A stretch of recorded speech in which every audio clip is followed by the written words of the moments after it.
आयुष्यातलं ध्येय काय असं विचारल्यावर आपण जी उत्तरे देतो त्यावरून आपल्यावर कसे संस्कार झाले आहेत हे दिसून येतं। संस्कार फक्त आई वडीलच करत नाही तर ते आपले मित्र, नातेवाईक आणि पूर्ण समाजाकडून आपल्यावर होत असतात। या संस्कारावरूनच आपलं एक मत बनत असतं की ही गोष्ट चांगली आणि ही गोष्ट वाईट। यालाच आपण तर्कबुद्धी असं म्हणूया। जी गोष्ट आपल्या तर्कबुद्धीला पटते तीच आपण करतो आणि जी पटत नाही ती कोणत्याही हालतीत अवॉइड करत असतो। जेव्हा भारत पारतंत्र्यात होता तेव्हा क्रांतिकारकांना चाबकाचे फटके दिले जायचे आणि ते त्यासाठी खुशीने स्वतःला प्रस्तुत करायचे। बाबू गेनू यांनी विदेशी मालाच्या ट्रकाला रोखण्यासाठी त्यासमोर आडवे झाले आणि त्यांच्या अंगावरून ट्रक गेल्याने त्यांनी त्यांचा जीव दिला। शिवरायांनी शहाजी राजांकडून विरासत मध्ये मिळणाऱ्या आलिशान आयुष्याचा त्याग करून मावळ्यांना एकत्र करत आदिलशहा आणि निजामशहा विरोधातली स्वराज्याची चळवळ चालू केली। का? कारण त्यांच्यावर संस्कार तसे झाले होते। शिवरायांवर जिजामातांचे संस्कार तर इतर क्रांतिकारांवर त्या काळातील समाजाकडून करण्यात आलेले देशाला स्वतंत्र करण्याचे संस्कार। आपल्या देशाला इतका सुंदर इतिहास लाभूनही आज त्या काळात आणि आपल्या आजच्या जीवनात एक खूप मोठी दरी दिसून येत आहे, जिथे लोक गाडीच्या पार्किंग स्पॉट वरून एकमेकांचे गळे कापायला निघताना आपल्याला दिसत आहेत। ही तफावत आली कुठून? ही तफावत आली संस्काराच्या अभावामुळे। कुठे समाजाला अज्ञानाच्या पारतंत्र्यातून मुक्ती मिळवण्यासाठी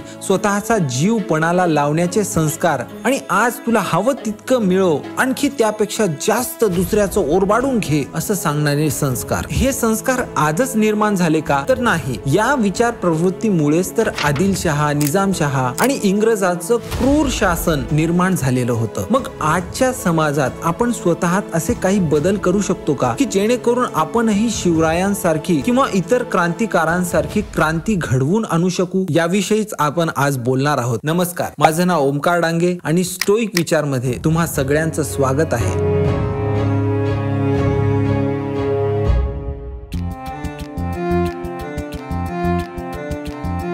आजच्या आयुष्यात आपण आपल्या मूळ मातीपासून खूप दूर जाताना दिसतोय। आपण कधी स्वतःला हा प्रश्नच विचारत नाही की मी आहे तरी कोण? माझा जन्म कशासाठी झालाय? माझ्या आयुष्याचं ध्येय तरी काय आहे? लहानपणापासून आपल्या हातात एक ध्येय देण्यात आलेलं असतं, ते म्हणजे काहीही करून पैसे कमवणे। मग आपण वेड्यासारखे यामागे धावत असतो आणि पुढे जाऊन होतं तरी काय? तर आपल्या हाती लागते एक नैराश्यता आणि एक तहान आणखी जास्त संपत्ती मिळवण्याची। हे सगळं मिळवण्यासाठी स्वतःचं प्राण देखील पणाला आपण लावतो। कुणाला शुगर बीपी झाला तरी व्यायाम शाळेत जाण्याऐवजी तो परत ओव्हर टाइमची नोकरी करायला लागतो। का? कारण त्याला लहानपणापासून सांगण्यात आलेलं असतं की त्याच्या आयुष्याचं ध्येयच हे आहे। इथे देवाने दिलेली विचारशक्ती देखील बाजूला ठेवून लोक वागू लागतात। त्याच देवाकडे मोठमोठ्या लाईनीत थांबून साकडे घालायला जातात आणि मागतात तरी काय? आणखी जास्त संपत्ती, आणखी जास्त आनंद। म्हणजे एकदा लागलेली ही सुखाची तहान आपल्याला कोणत्या टोकाला नेऊन ठेवते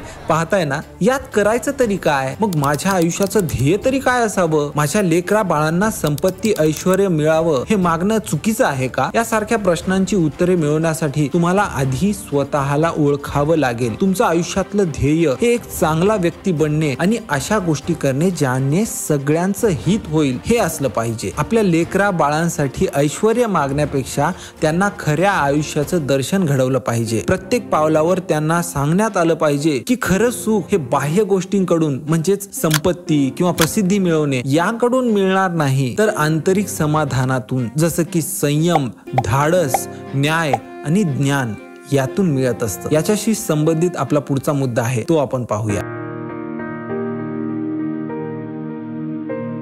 एपिक्टेटस एक खूप सुंदर उदाहरण देतात। ते म्हणतात की मला सांगू नको इतरांसारखं बन, कारण तसं झाल्यास मी ती जांभळी फीत कधीच बनू शकणार नाही जिच्याने पूर्ण वस्त्राला चमक मिळते। मित्रहो, रोमन लोक जी वस्त्र घालायची, त्यांच्या शाही लोक जी होती त्यांच्याच वस्त्रांना अशा जांभळ्या कलरच्या फीत लावलेल्या असायच्या, ज्यावरून त्यांच्या प्रतिष्ठेचं दर्शन व्हायचं। आता याला कारण हे होतं की त्या काळात सगळ्यात दुर्मिळ रंग हा जांभळा होता, ज्याला बनवण्यासाठी खूप किचकट पद्धती होत्या। मित्रहो, शिवरायांनी त्यांच्या वडिलांचा वारसा जर पुढे ठेवण्याचा विचार करून तसंच आयुष्य जगलं असतं असतं तर कुणाला काही फरकच पडलं नसतं आणि तसं पाहिलं तर त्यात काही वावगंही नसलं असतं. पण का शिवरायांचं नाव आपण आजही घेतोय? का मार्कस ऑरेलियस यांना लोक आज 2000 वर्षानंतरही मान देतात? हे तर एकटे व्यक्ती होते ना. बाबू गेनूही एकटेच होते जे इंग्रजांच्या ट्रक पुढे स्वतःचा जीव देतात. त्यांना देखील आपण आज का आठवतोय? याचं उत्तर एपिक्टेटस यांच्या एका वाक्यातून मिळतं. कारण ज्याप्रमाणे ती जांभळी फीत तिची चमक वस्त्रावरील इतर पांढऱ्या धाग्यांसाठी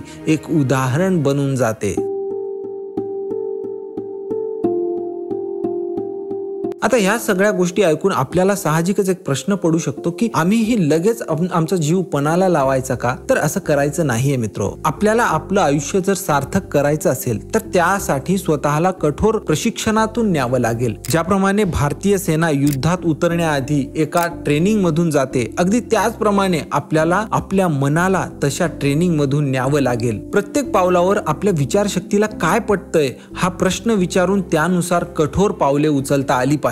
यात संयम आणि स्वनियंत्रण खूप महत्वाचे आहेत. एपिक्टेटस म्हणतात की एखादा व्यक्ती पोट भरण्यासाठी शौचालय साफ करतो तर त्यात चुकीचं काहीच नाहीये. उपासमार होऊन मरण्यापेक्षा पोटभर खाऊन राहायला जागा मिळणे हे नेहमी चांगलं असेल. आपली चूक होते जेव्हा आपण निरर्थक गोष्टीसाठी स्वतःला विकायला निघतो. सगळी लोक स्वतःला विकत असतात. प्रत्येकाची किंमत वेगवेगळी असते. एपिक्टेटस म्हणतात तुमची नीतिमत्ता विकायची तुम्ही काय किंमत लावताय हे आधी ठरवा आणि कृपा करून स्वतःला कवडी मोल भावात विकू नका. मित्रहो, मला माहिती आहे मी शिवरायांसारखा तर कधी बनणार नाही. मी मार्कस ऑरेलियस, बाबू गेनू सारखा पण बनणार नाही. पण मी प्रत्येक पावलावर त्यांनी जे आयुष्य जगलंय त्याचं उदाहरण समोर ठेवून तरी जगू शकतो. ते मला मार्ग दाखवतील की प्रत्येक ठिकाणी मी संयमी, धाडसी, न्याय्य आणि ज्ञानी कसा बनू शकेल. त्यांच्यासारखा जरी बनलो नाही तरी चालेल, पण त्यांच्यापेक्षा वाईट नाही बनलो तरी आयुष्य सार्थक होईल. एपिक्टेटस म्हणतात आपण सर्वोत्कृष्ट कधी बनणारच नाही, यामुळे हताश होऊन ती शिस्त कधी सोडायची नसते. त्यामुळे मित्र हो, आपण आपलं आयुष्य जगताना प्रत्येक कार्याने फक्त माझाच फायदा न बघता सगळ्या समाजासाठी थोडं तरी कामाला येऊ ही आशा धरून त्या मार्गपथावर चालण्याचा प्रयत्न करू ही अपेक्षा करतो. धन्यवाद.